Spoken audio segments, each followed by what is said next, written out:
Bienvenue. Aujourd'hui, on se lance dans une enquête un peu spéciale. Une enquête qui se passe pas dans une ruelle sombre, non, mais bien entre les murs de nos maisons.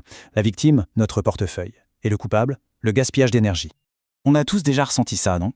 Cette impression bizarre que, quoi qu'on fasse, on n'arrive jamais à être vraiment bien chez soi. Et pendant ce temps, les factures, elles, continuent de grimper, sans qu'on comprenne pourquoi.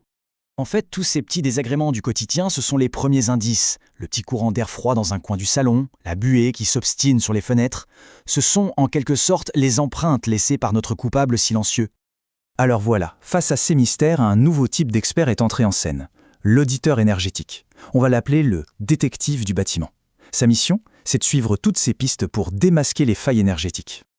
Et attention, cette enquête est même devenue obligatoire. Depuis 2023, la loi impose un audit énergétique complet avant de vendre une maison ou un immeuble classé F ou G. L'enquête n'est donc plus juste une bonne idée, c'est carrément une nécessité.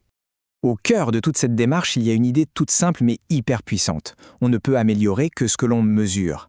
L'enquête de notre détective ne repose pas sur des suppositions, mais sur des preuves concrètes. Et justement, pour collecter ces preuves, notre détective a besoin de son matériel. Alors jetons un œil à ce qu'il y a dans sa mallette. L'enquête commence toujours par l'interrogatoire du suspect numéro 1, les fuites d'air. Ce sont ces infiltrations parasites qui sabotent en silence la performance énergétique d'un logement. Pour faire parler ce suspect, on utilise une technique spéciale, le test d'infiltrométrie, ou blower door test. En gros, on installe une sorte de porte avec un gros ventilateur qui va mettre le bâtiment sous pression. Ça permet de mesurer très précisément la quantité d'air qui s'en échappe.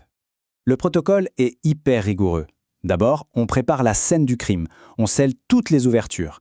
Ensuite, le ventilateur se met en route pour créer une différence de pression. Puis, les instruments mesurent le débit d'air qu'il faut pour la maintenir. Et enfin, l'analyse de ces chiffres révèle l'ampleur totale des fuites. Une fois qu'on a fait avouer les fuites d'air, l'enquête se porte sur un deuxième suspect, qui est souvent leur complice, les fenêtres, et plus précisément les vitrages. Et c'est une piste très sérieuse. Il faut imaginer qu'entre 10 et 15% de toute la chaleur d'une maison s'échappe par les fenêtres. C'est énorme. Un bon détective ne peut absolument pas passer à côté de ça. Pour examiner cette piste de près, on sort un outil bien spécifique, le vitromètre. C'est un petit appareil laser qui va mesurer l'épaisseur du verre, mais surtout l'espace qu'il y a entre les vitres, ce qu'on appelle la lame d'air. Et là, tout se joue à quelques millimètres près, mais l'impact est juste colossal. Une lame d'air efficace, ça doit faire entre 16 et 22 mm.